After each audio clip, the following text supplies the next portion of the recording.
And good morning. I am Tamara Scott. Thank you for joining us. It is Truth for Our Time. We are being powered by Webcast One Live.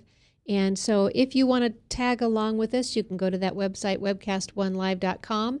You can listen live Wednesdays, each Wednesday morning at 10 a.m. You can call in. The phone number is 855-244-0077. You can just join in the conversation. So thank you so much. We're back. I feel like I've had a break, Ryan. Thank you so much for keeping everything going while I was away.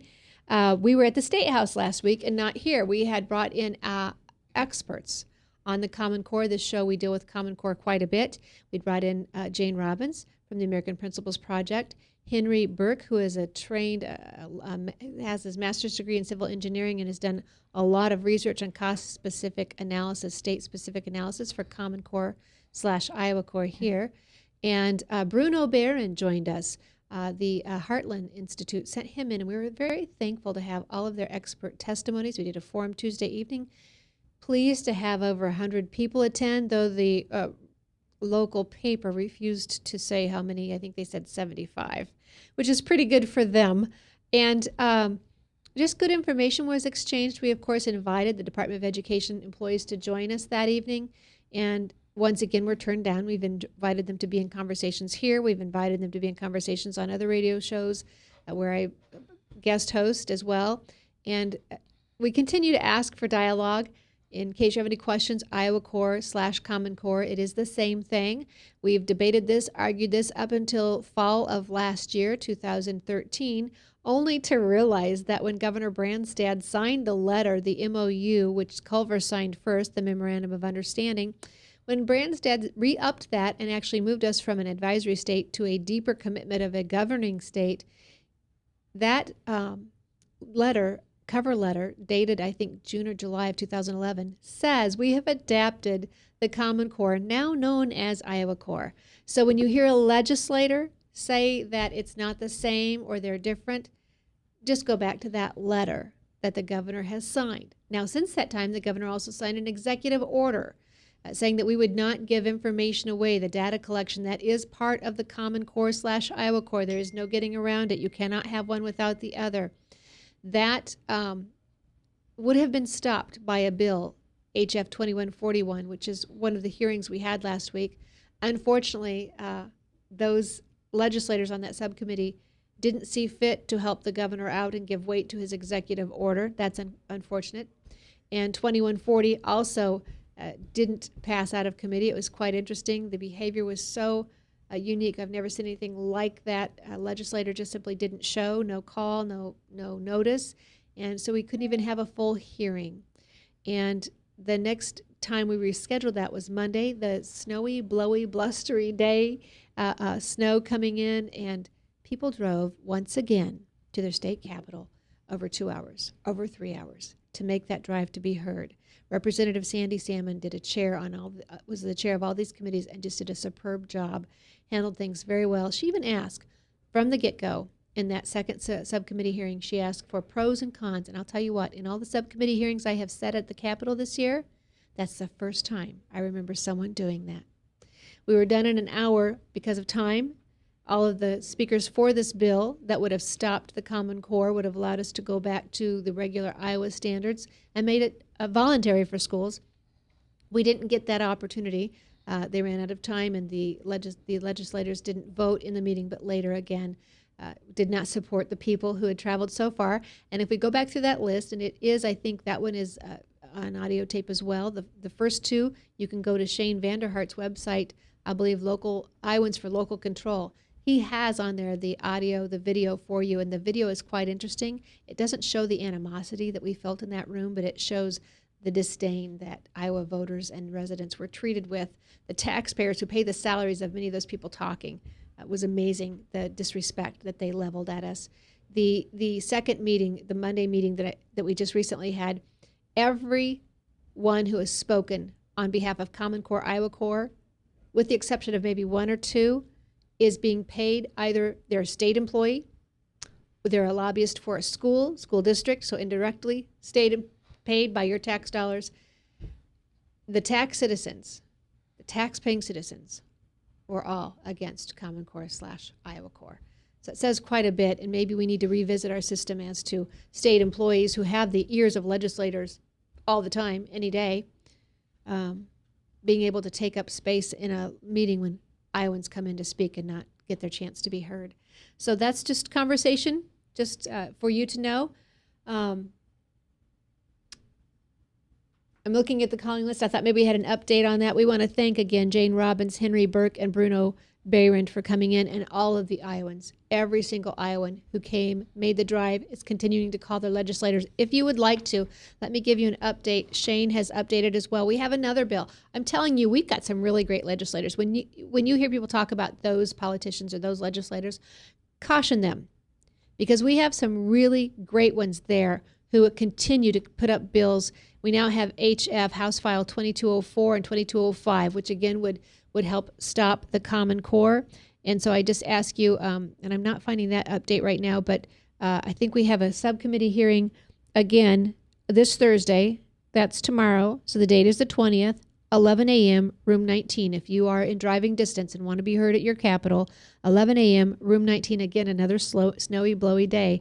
But these Iowans are so committed, and we just appreciate them. You can always email your legislator, their first name, last name, at legis, legis, .iowa, iowa.org, legis.iowa.org, first name, last name, at legis.iowa.org. Contact them, call them. That's always better. You can't ignore the phone ringing. So call them if you wish. And I think I've told you the information on that, but if you want to get the notice, you can go to Shane's website, Iowans for Local Control. All right. Thank you very much. So I think that's our latest. This week we've got some other things happening there. It's very busy. Funnel Week is coming up, but I want to get to our show. I have in-studio guest, which always ups the game for me. I'm so blessed to get to talk to experts around the nation, but to get to talk to my friends right here in Iowa and have them in studio with is just a very wonderful experience, and I appreciate them making the trek down here. Joining me is Laura Limix. Laura has the ministry called Restored by Grace Ministries. Yes. And Brianna is joining me. And both of these ladies, Brianna and Laura, gave testimony last week, and I commend you, last week at the State House on a bill called HF 2098. And the bill was to create opportunity for redress. If a patient had gone for an abortion, it doesn't stop abortion. It's not to regulate abortion. It was to help create a safeguard for women. The women's groups should have been rallying behind this bill. It was to give women the opportunity, had they not been given all the information for this procedure, or if something had not gone well. And I think both of you can attest to this. So let's just go in. Laura, thank you so much for joining me. And you both can either jump in, either whichever one wants to add. We're three girls here. There'll be no silence. We'll be just fine. Go ahead and give us your story a little bit and why you felt you could add to the testimony on this bill.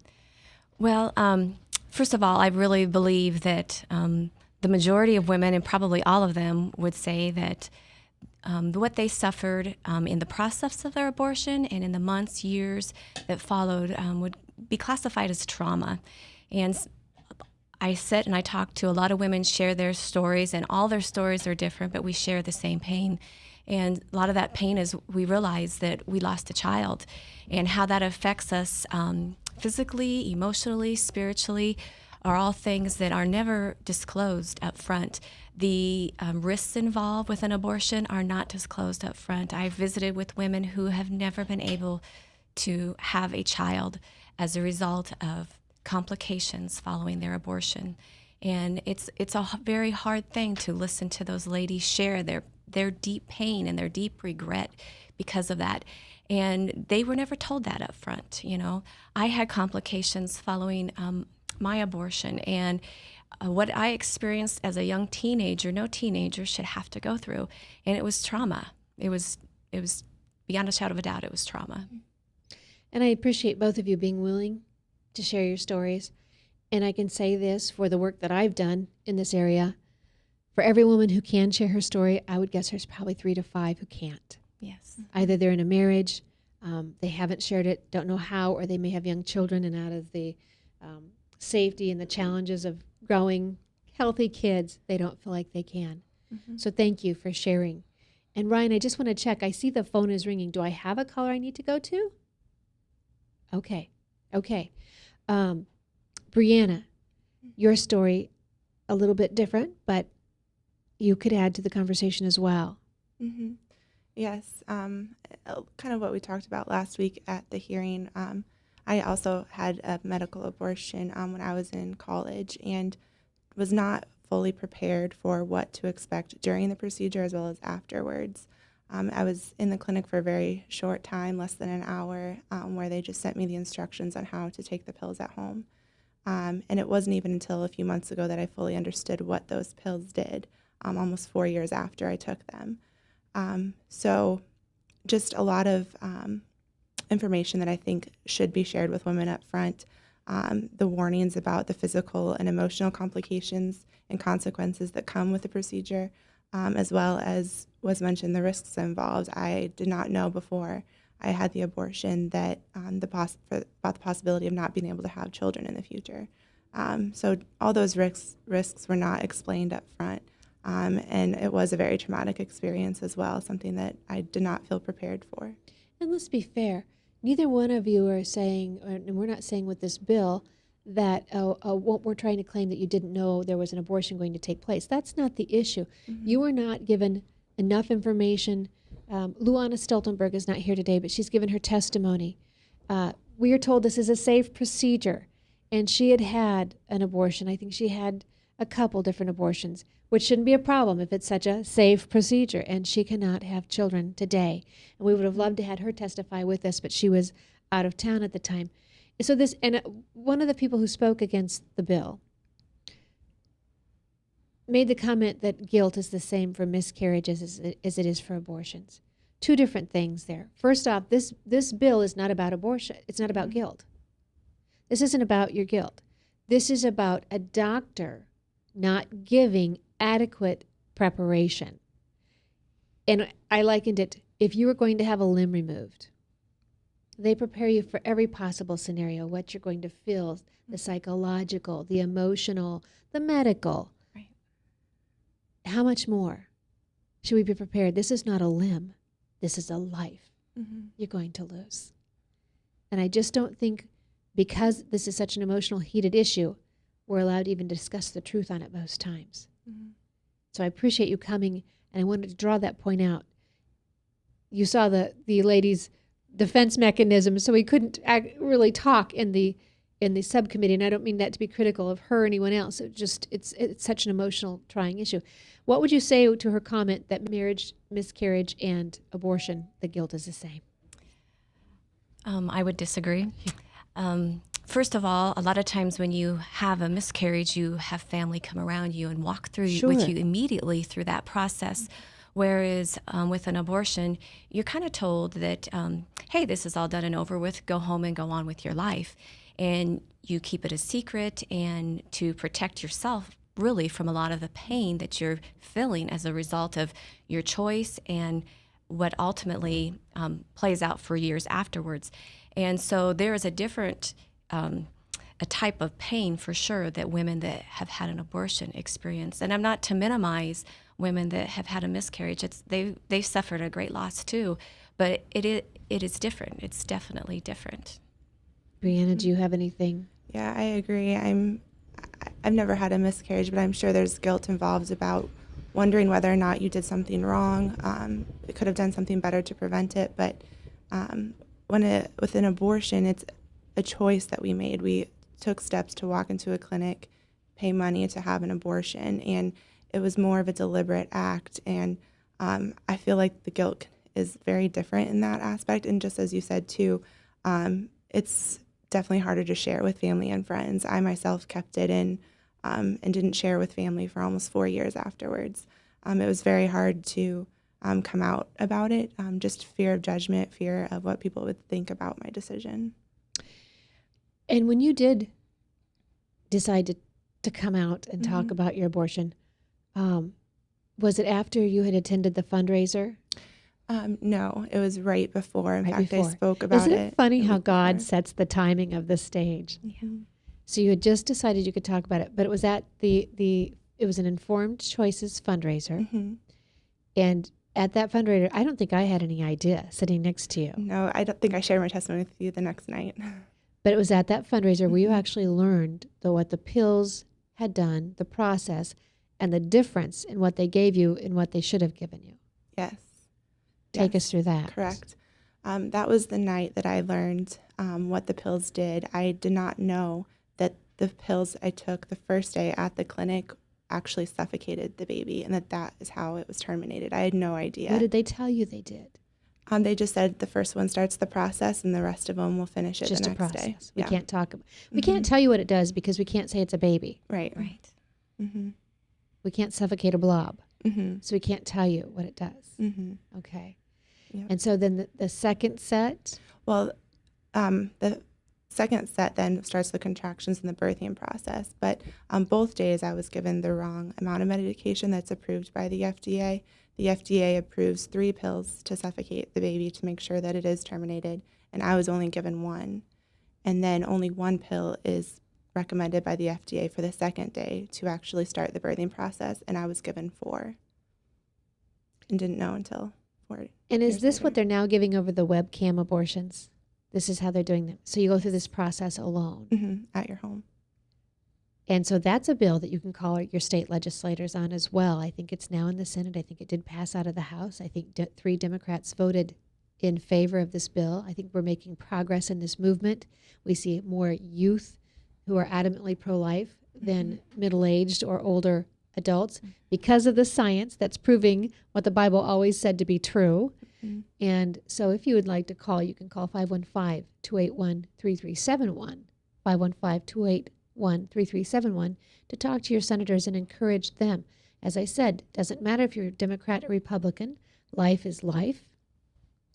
And there are a lot of Democrats who are now weighing these issues over, whether it's not wanting their tax dollars to fund abortion. People are having hard times putting food on the table and gas in the tank, and they don't want to be forced to pay for somebody else's abortion. Or if it's on this bill. So you can consider that. We have to go to break in 3 minutes, but I think I want to talk, Laura, your testimony also was very helpful because for you, it was not what you would call a normal procedure. No. First of all, there was no explanation, like Brianna said, beforehand to know what was going to happen when I got into the procedure room. So when they told me, tell me when you feel a pinch, I wasn't expecting to really experience any discomfort. That wasn't what I was prepared for.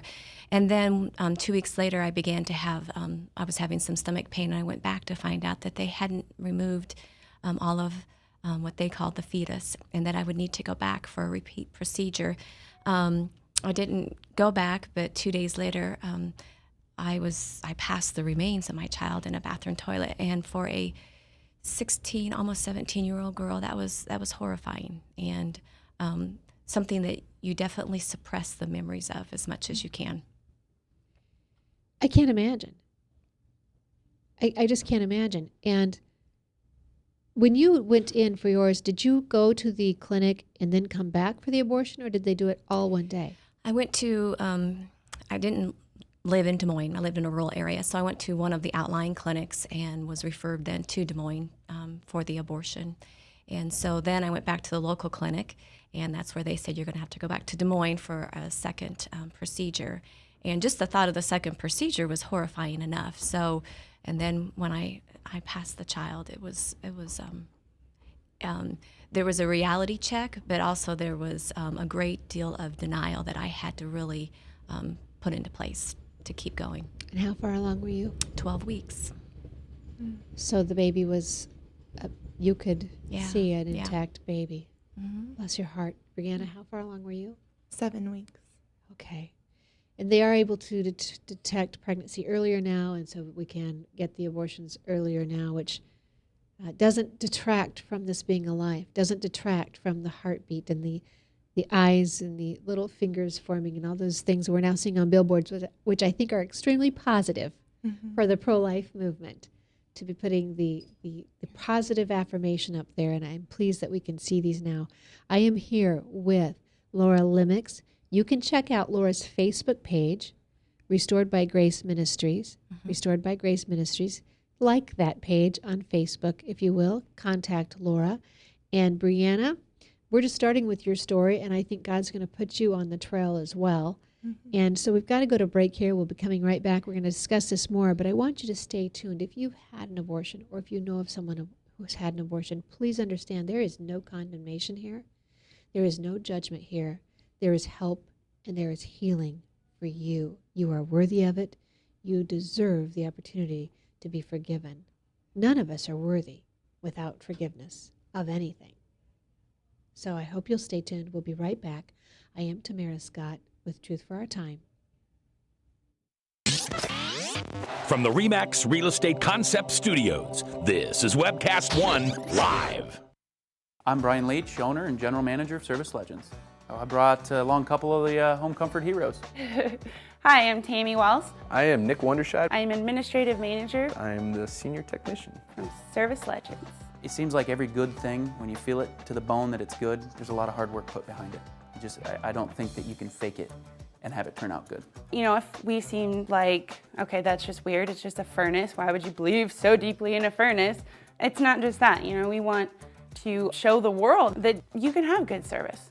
Yeah, I mean, it's got to be, it's your home. You know, it's built into our daily trainings, it's built into our culture, that we're gonna do whatever it takes to have each client say they love us, period. That's why we spend all the hours in the training that we do. And if we guarantee it's going to be a good experience for you, or else it's free, what type of work do you think we're going to do? There is a guarantee. Temperature selection guarantee, fixed rider it's free guarantee, comfort guarantee, best value guarantee. All of these guarantees hold us accountable to ensuring that we exceed your expectations. And if for whatever reason we'd fail and we can't make it right, we guarantee all of those guarantees with a 100% money back guarantee. I mean, if you don't think that your technician can fix it right, are you gonna say that to a client? No. You don't have to worry about having a technician come to your house. We drug test, background check all of our team members. We put safe people in your home. Each and every one of our service techs, 400 hours a year in training. You tell it the minute they walk in the door. They know what they're doing, they've done their homework, and they actually truly care about what you want. Because at the end of the day, you're the person that makes sure I have a job.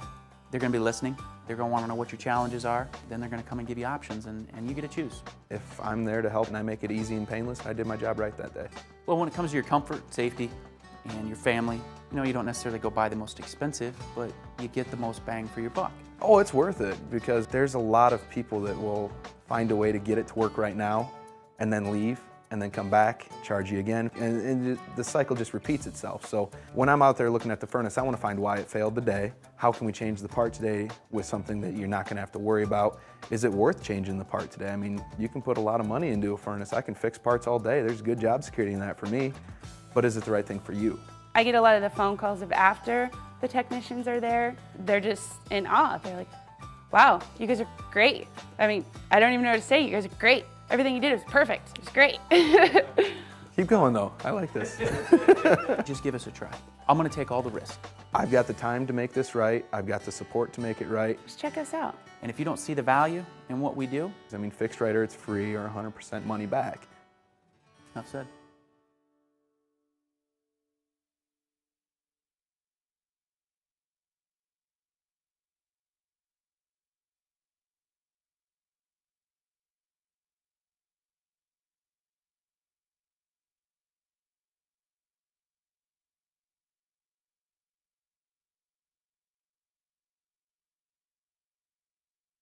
And I am Tamara Scott. Thanks for staying tuned. And Ryan, whatever you get paid, you deserve double. I'm not going to, but you deserve double. Thank you so much for covering us. During the break, we've had great conversations, and we're going to be bringing another caller on here shortly. But my guest today is Laura Limix with Restored by Grace Ministries, and Brianna. Brianna shared her story in testifying before a subcommittee. That just sounds intimidating, you know, testified before a subcommittee at the Iowa State House. We had a bill that has already effectively been killed. And I hate that. And the other concern is sometimes you have legislators who will put their name on legislation knowing it's going to be killed, but it gives them cover as pro-life legislators back in their district. Either way, the bill was good. It talked about truth, and I'll do it. I'll sign on. I'll help bring truth whenever possible. But I want to touch on a couple more things on that bill. And so for those of you who are listening who are in other states, you can always consider doing this in your states. your legislative sessions may fall online or be a little bit different, but this is the beauty of the networking, and you may help an idea like this in your state. Why we did this, we also added a 10-year time after they turned 18, and one of the reporters was asking me afterwards why. Because oftentimes a young girl is coerced to have an abortion, really not something she wanted to do. And only after she becomes an adult and starts going through the process. And Laura, I think you told me that oftentimes they suppress Yes. trauma in a situation like this. So as time goes on, then it begins to come out. We see this in molestation. We see this in trafficking. And so this is not uncommon. It wasn't something we were doing on just this bill to get an abortion industry, like some of them said, although we'd love to see the abortion industry just wiped out. Yes. We like life. Sorry, it's just something I just don't understand why all of the Democratic rhetoric and the war on women always ends in death, for one. Why their reproductive health choices ends in death, for one. And all the more reason why this topic should have more legislation when 2 patients go in and one is assured death in the process. So the reason for that 10-year waiting period is to give an adult more time. We talked about Luana Stoltenberg, found out she couldn't have children. Had she had her abortion at 14, at 17, whatever age, if she wouldn't have gotten married till she was 25 or 26, which is a common age to get married, tried to have kids, within that time, she would not have known the side effect from this abortion. So this is one more reason we have that waiting period. 2, like most medical conditions, medical procedures, rather, they came in through the legislative process. They came in under the guise of medical care and hospitals, and they were regulated by your legislative branch. This one did not. This one was foisted on us by the courts. And so those regulations were not put in place, and we are still today cleaning up the mess of what the courts did outside of their bounds. So I just wanted to give that little clarification to people who may be tuning in. So if you'd like to consider legislation like this, it is HF 2098, even though it's now dead in Iowa. You can check it out for your states and see what you possibly can do. And on that note, I am going to bring in our caller. Corey is joining me. And Corey, let us know, what state are you joining from? I'm in California. All right. And ladies, if you want to put your earphones on, you certainly may, or just turn up the volume, however you want to do that. And so you are able to share in this story as a post-abortion survivor or dealing with post-abortion stress. I'm sorry, I didn't hear you. What was that? You're able to share in this conversation because you've survived an abortion. Yes. You're post-abortive. I have to be careful because we have Melissa Oden, who was from Iowa, who actually was an abortion survivor. They tried to kill her. So she actually is the abortion survivor. But when we're talking the post-abortion stress is what we're talking about today. And so give us your story, if you would. Okay, 20 years ago yesterday actually was the 20-year anniversary of my abortion. I was coerced. I was coerced to have an abortion by my boyfriend at the time, but there were so many times where I could have just gotten up and left, but I didn't. And so I was on an abortion table over at Planned Parenthood in San Diego 20 years ago yesterday. I was 7 weeks pregnant, and I knew it was wrong. I don't think I truly understood. I think in our conscience we know that it's wrong because we know it's a life, but our society has told us it's legal, it's okay, and so I felt like, well, I guess it can't be that bad. Maybe it's just me that thinks it's bad. And so I went ahead and went through with the abortion. And what's interesting to me, I went through Planned Parenthood, and what was interesting to me is as I went through the pregnancy testing process and all of that stuff, and they were so attentive and seemed so caring. This is my personal experience. I don't know how it is for everybody else, but and they were great with me. I mean, great, quote, great, but with me until all the way through the actual procedure. And then as soon as it was over, they left me in that room and walked out. And, basically left me there. I won't get into too many graphic details. And then they just left and said, the recovery room is out the door and to the left. And have a nice day type of thing. And so I eventually, when I was so lightheaded, when I was able to get myself to stand up and move over to the recovery room, I was just wandering. I had no idea where I was going and just felt left. And so eventually my boyfriend came in, took me home, and then 2 weeks later I had a checkup appointment, and he took me to the appointment, and then he took me home, and he broke up with me. And I think that the abortion was devastating to me. That I did it for him, and so when he took me home and broke up with me, it just, like, I was done. I was total basket case on the floor. I literally was on the ground holding him to his pant, like begging him not to leave me. But anyway, he did, and there I was with my sins before me. And so I was just incredibly depressed. I would go to bed at night and wish I wouldn't wake up in the morning. I wasn't necessarily suicidal, but it would have been okay if life just didn't go on for me, is how I felt. I was just a total mess. And so anyway, I can get into the recovery if you want to, but and I can answer any questions. But that's my experience. 20 years ago, it did devastate me. Thankfully, the Lord gave me healing almost immediately, which I'm so grateful for, and has given me a boldness to just talk about it when so many people won't. You and I had talked earlier about how out of 3 women, 1 woman has had an abortion.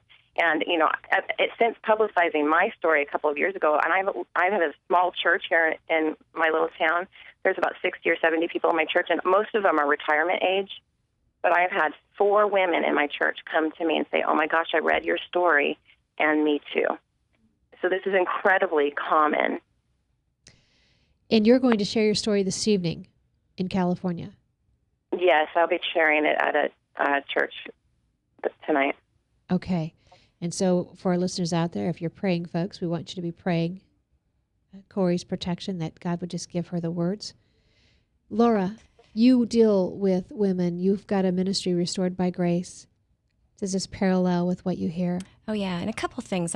First of all, in the statistics, 1 in 3 of that percentage of women, it's usually they refer to the ones in their 1 in 3 in their childbearing age just had an abortion. And of those, 50% of them have had more than one.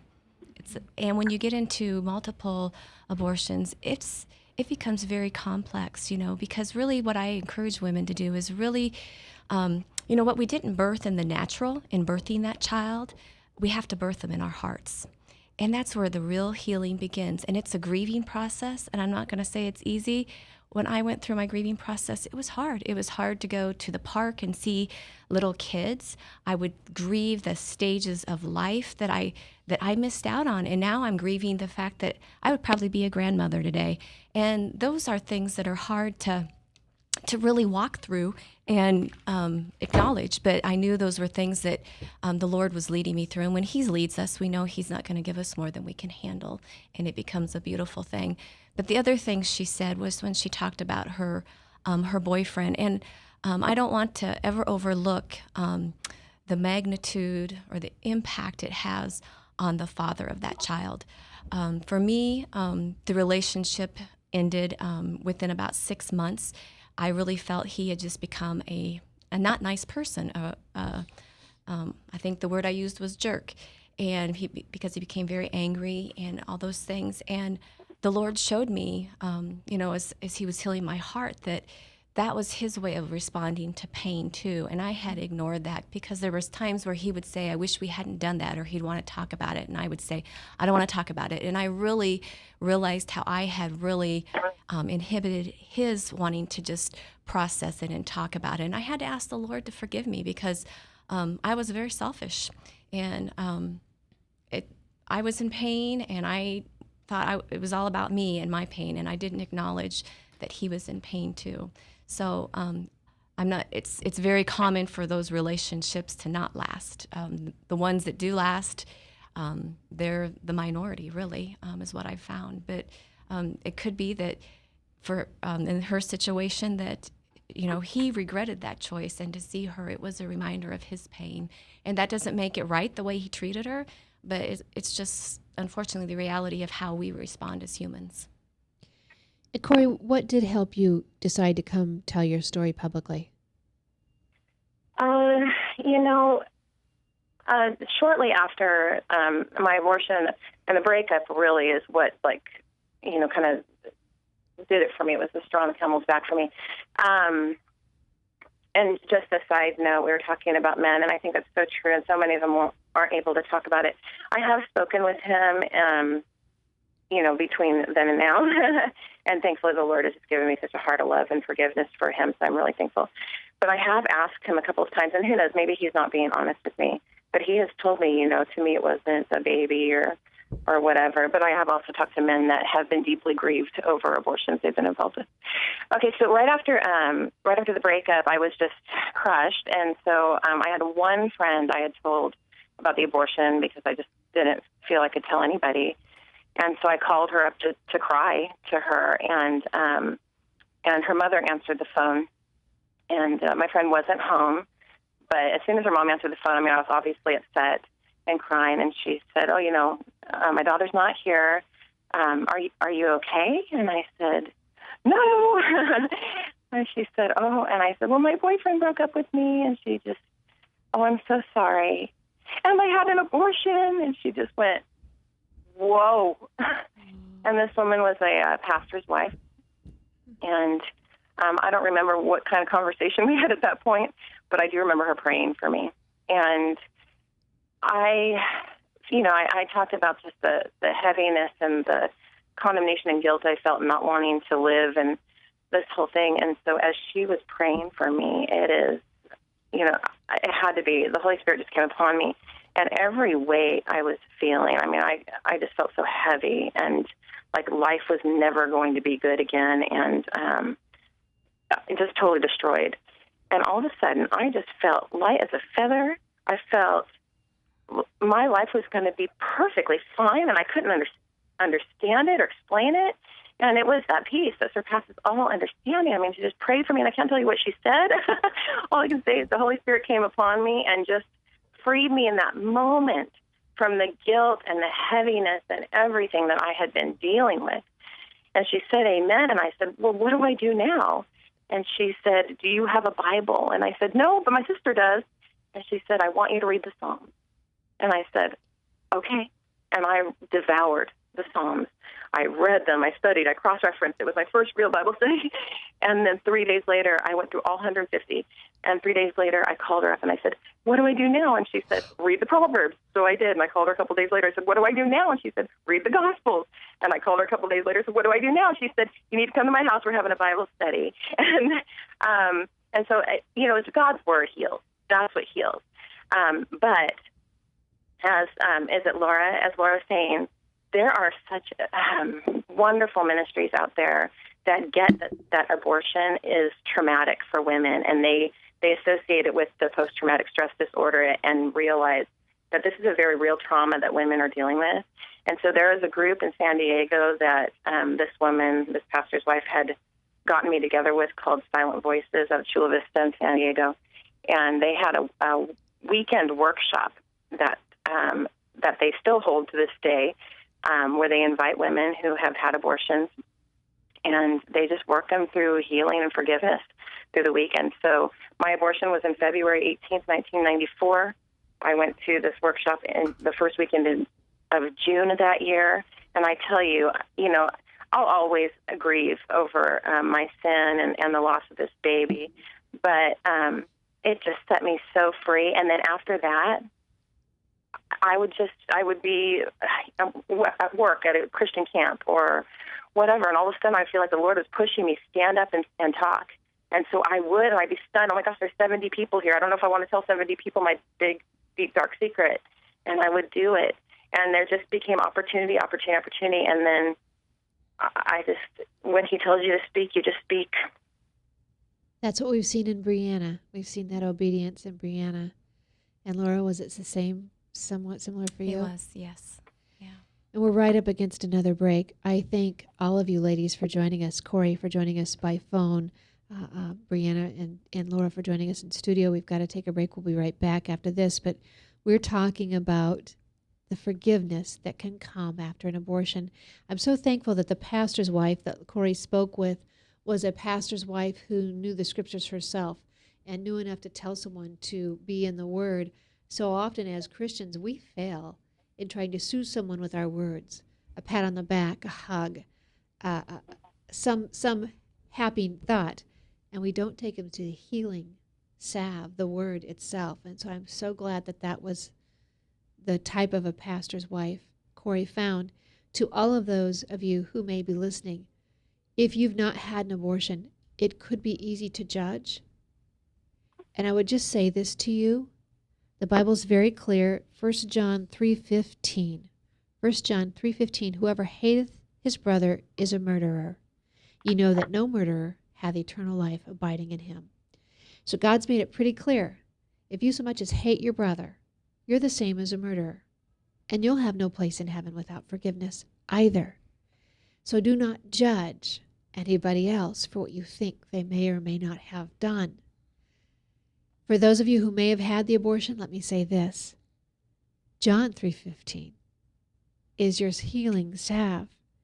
1 John 3:15 is our warning for all of us. But John 3:15, whoever believeth in me shall have eternal life. It's not anything you have to do. There's no pittance you have to pay. You don't have to go to a priest or someone else. When Christ died on the cross, that curtain was ripped and you have direct association with Jesus Christ, who sits on the right hand of the Father, offering intercession for you, asking for forgiveness, speaking in the name of Jesus, and you will feel that healing spirit that Corey talked about that will lift you out of that muck and that mire. And we're past our break, so I better go off. We'll be right back after this. I am Tamara Scott with Truth for Our Time. We're powered by Webcast One. We'll be right back. Hey, psst. Let me let you in on a little secret. You ready? Always try to do business with people, not places, especially if you seek honest Christian business people. And when it comes to my car, I really need to trust who's working on it. Now, my family is so blessed. A few years ago, we found a family-owned automobile repair shop that operates as a Christian business also. Open, honest, reliable, trustworthy. It's AMCO on Hickman Road in front of Kmart, and it's a family-owned Christian operating business. This family treats your car as if it was their car. Everything from oil changes to transmission repair and everything in between. So the next time you feel the need to be at peace with your choice of who you can trust with your car, give AMCO on Hickman a chance to serve you. And tell them Max sent you. All across America, there are countless numbers of people struggling with addiction and other life-controlling issues. Probably someone you know and love. There is a way out. There is hope. Transformations Treatment Center in Delray Beach, Florida, has a unique approach to substance abuse treatment. Call now and ask about our Guaranteed Success program or log on to transformationstreatment.com. Transformations. Change your life. Change your relationships. Transform your world. Get away from us, you mean old credit card. We don't have any more money. We're in trouble now. Save us! Help! Somebody save us! Somebody help! Help! Save us!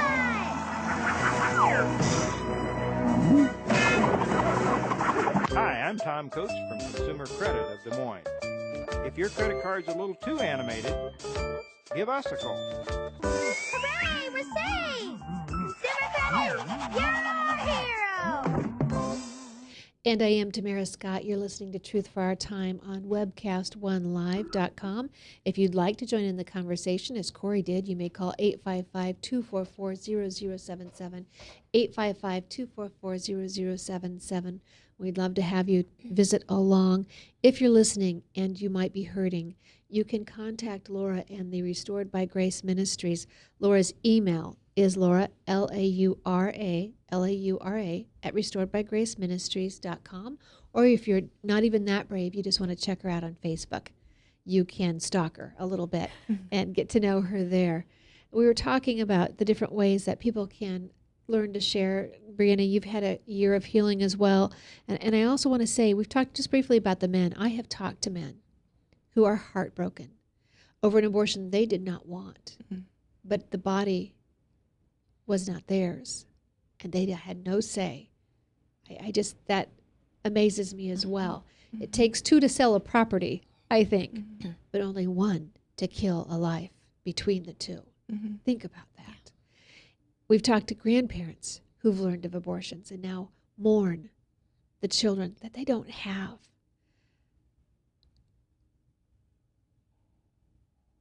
We've talked to siblings. We've read articles, kids who don't feel lucky or privileged because they've got to be born when their sibling was not. They wonder why. There's a guilt, there's a loss. Corey said it. The law of the Lord's written on our hearts. We know in our hearts, no matter what science is saying. I think that's why it's such a bitter, harsh argument. Whenever we discuss it, it's so difficult to even have people just simply discuss it, share dialogue. Laura, take us through some of the healing that you can offer and the process. Okay. What we do in the ministry is we first of all sit down as a group, and I feel like it's important that we can do that as a group because a lot of times what we believe is a lie in our monologue is exposed in a dialogue. And so we sit down and we go through about a 9-week class of just looking at all of the emotional responses to an abortion. We look at anger and unforgiveness and trauma, and there's a lot of things that we deal with. A lot of times we have a lack of trust of others in our lives, and we look at all of those things for about 9 weeks, and then I really encourage the ladies to participate in what we call a reconciliation weekend. And during the reconciliation weekend, we look at reconciling with the Lord, others, ourselves, and the baby that we lost. And the weekend ends with a memorial service where we get a chance to honor the child and that's what that child deserves, is to be honored. We let the ladies spend just some time with the Lord, hearing from the Lord on if the child was a boy or a girl. We give them our opportunity to give a name to that child and really give it some dignity. And we see unbelievable results. My team usually spends as much time crying through the weekend as the participants do. It's just a beautiful weekend, and women go away with some closure. And it's something I really encourage. I know when I went through my own, I can't tell you, it was almost like I walked lighter after my weekend. There was so much shame that was broken off, and just I walked in such a greater freedom of who I was and who God was in me and through me. It's just beautiful. And Brianna, how has your healing process come? Yeah, it's definitely changed a lot since I was willing to speak about it. For the first 3 years, I really only told a few close friends that helped me get through it and encouraged me to read books and prayed with me. And through that, the Lord really gave me confidence to come out and speak about it publicly. And after I shared with my parents and my family and my close friends, I had the opportunity to share it this fall at my church with 570 women and shared my experience and how the Lord has been able to use that. And that's what I want the Lord to be able to use it and to share the story and to warn other people about the truth about abortions and to encourage them from choosing life or to choose life. And after being able to share it, it has been just like a weight lifted off. I feel like the burden is gone. Like I don't have to carry this around with me forever in an unhealthy way. I know I can use this for good. The Lord can use this for good, and that is what is really encouraging. If someone would like to contact you, is there a way they can contact you, or would you like them to have them contact me and I can forward them to you? Sure. Either way, you can contact you. You can forward. You have my contact information. I've got her. I will find her for you. And Laura, you've got Laura, Laura, at Restored by Grace Ministries. Check her out on the Facebook page. If you're a man listening to this, I often find it interesting that we talk about abortion on Mother's Day. And we do need to recognize for those grieving mothers, but in love and in compassion and never in judgment. We never talk about it on Father's Day. And I've never understood that. Because for those of you who may be watching, listening, you may not even know that you had a child who never got to take their first breath. Depending on how you've lived your life, there is a way you can know. But depending on how you lived your life, you very well could have had a child taken, and you've never known about it. I would recommend that you do some soul searching, some heart pondering and praying. And God is always full and able and capable to forgive and to restore and to replace what the locusts have stolen. Yeah. And the Bible tells us what Satan has used for harm, God can use for good. And by all means, let's talk to our young upcoming men and make sure that these boys understand part of manhood is responsibility and part of strength and power is restraint. That's good. It must be from the Holy Spirit. We have a little bit of time left, and I'm pleased because let's go through some more. You've got the process. Are you open to going to churches if someone would call? Yes, absolutely. Absolutely. If people are in other states and they happen to get their hands on this program, can you help them across state lines?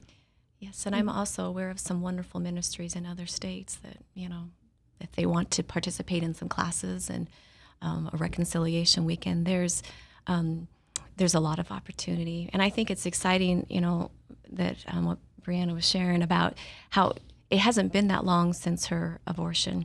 And that's what we want to see. We don't want to see these women that have suppressed their fear and their anger and unforgiveness and all those things for 20, 30 years, but to be able to create safety for these young girls and young women to just say, you know what, you made a wrong choice and we love you and we want to help you through this.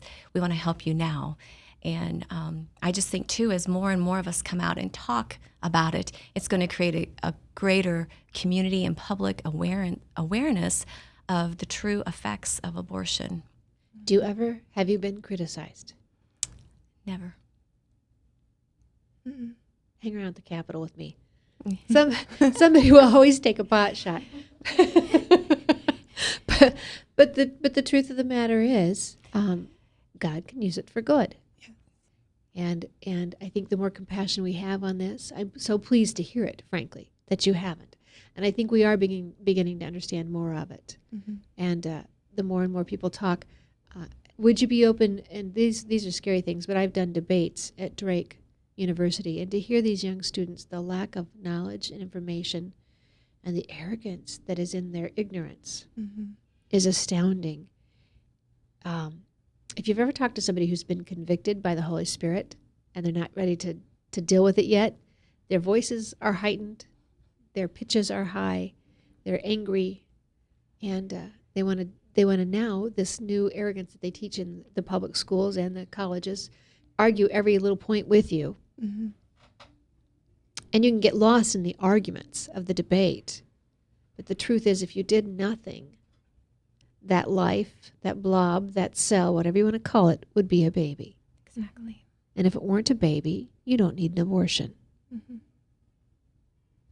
So we still have much work to do. You're traveling to other states, other countries. Tell us a little bit about that. I spent some time in Cuba as well as Brazil, and the two countries are very different. In one, abortion is legal. It's on demand. It's 100% paid for by the government. In the other country, it's not legal, but it's still performed. And what I've done is I've gone in and I've helped train women that have a heart to help women that have had an abortion, just training them on some of, here's how we women who have had an abortion many times respond. Here's some ways to help them, even in ministering to the family unit, as far as, because an abortion doesn't just affect us. What we find out is it affects every relationship that we're in. And so just bringing that awareness, and lots of times women will feel like, oh, I've dealt with this, I know I'm forgiven. And then as they start to see, oh my goodness, this has affected other relationships and I didn't see that, then we have some things we can talk about. But I love going into both those countries. I've actually am going back into Cuba here again, and just helping the women. There's not, in Cuba in particular, there is not any sort of crisis pregnancy centers, or and really not in Brazil either, or places where women can go and get help. I was looking for some material in Spanish to even take in, and there's really not much out there at all. And so I'm not going to say there isn't any, because there is some, but it's nothing that I really felt comfortable taking. So I know there's a definite need. I covet your prayers in that area, because I know that it's beautiful what God's doing in the country of Cuba, let me just say that. And I love the Cuban people, I love the Brazilian people. Some of my closest friends are in those nations. But it's abortion isn't just a problem here in the United States. It's a problem worldwide. In Russia, women have, it's not uncommon for women to have 10, 11, 12 abortions. So it's a global problem. And Which makes me think about then the connection with breast cancer. Joel Brind, depending on how you say his name, out of New York, has done these studies, and they have been verified time and again. They've also been the point of controversy by those who don't want to deal with it. But we see women dealing now with breast cancer when it wasn't in their family before. We know that it also ups the risk during a miscarriage, but it can be a greater risk with an abortion. During a miscarriage, it's more of a natural abortion to the pregnancy, and in an abortion, it is not a natural. The body is not preparing to expel a baby. It's a foreign outside stimulant that starts it. Not quite the same. You're talking about abortion as well across the world, across the globe. And I'm on lifenews.com website, the Gates Foundation. Though they told world leaders who were going to pledge to their Melinda Gates Global Family Planning Campaign that it was not about abortion, it does say that one of the agendas for the Family Planning Conference in Ethiopia, the title was Efforts to Implement Policies that Expand Access to Safe Abortion. Access to safe abortions, abortion and quality care, abortion before and after. So there's at least 4 titles right there in one conference. So I would tell you to use some caution. These are the same people, the Gates, who are funding the Common Core / Iowa Core that's being pushed across all of our schools. That was not brought in by any legislators, not brought in by the people. It was brought in by a governor's signature on a race to the top funding. They were bribed in a very recession-oriented time when they needed the monies. And by taking that money, they agreed to these Common Core principles that are now coming into your schools. And they are funded by the Bill and Melinda Gates Foundation in many ways, through a variety of avenues. This is the type of teaching you're now going to see in your classrooms as well. Beyond lower standards, lower academics, Dr. James Milgram saying students would not have the math that would get them into 4-year colleges, you'll have poor learning overall in this type of indoctrination. So I just wanted to bring that around. It's all full circle, isn't it? It always comes back. But we see that in the foreign countries. And I won't mention the other name of a very well-to-do person we've been told funded the RU-486 testing. And I won't say the name unless I have that article in front of me, but maybe we'll do that another time.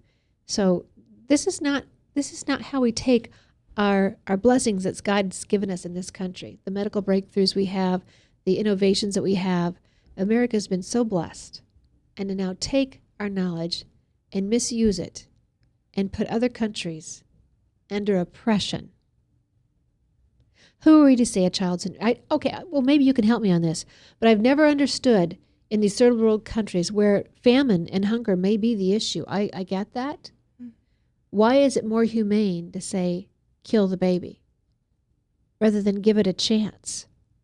I see numbers of people immigrating to this country who come to our schools, who have master's degrees, who make a life. Even without the education, they could make a good life. Who are we to say that child doesn't deserve that right, that chance? Mm-hmm. I don't get the humanity in that. Mm-hmm. Yeah. We've gotten so far away from the foundational truths of the word. As a woman, we're created to nurture and protect our young. And somehow, in the fall, there was so much corrupted, even in what we are as women to be and what our responsibilities are. And as the years and time goes on, that just seems to be increasing or becoming more and more perverted. You're absolutely right. Ryan, do I have another caller? I see it blinking, but I just want to make sure we're okay. All right. Well, before we close out, do you have any parting words? I would just encourage anyone who has had an abortion and is afraid to speak out about it, to talk to somebody, even if it's just a friend or a family member. I don't think it's possible to heal without sharing your story, without coming out with it. Keeping it in won't be productive for yourself or anyone else, especially the other women who are facing the same problem, the same question.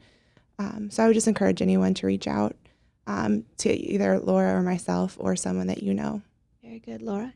Yeah, really, I just want to reiterate what she just said. It's so true that you don't know, but what the person you find to confide in is in a similar situation as you. I've seen that happen time and time again. We ask our ladies to find a prayer partner, and I've had ladies confide in a prayer partner only to find out that their prayer partner's been through it too.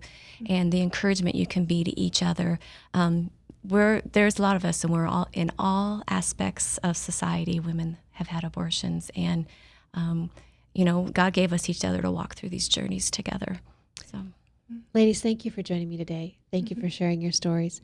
If you're out there listening, I hope you'll consider finding healing and understand if you're going to offer healing to someone else, it's not just sharing a story.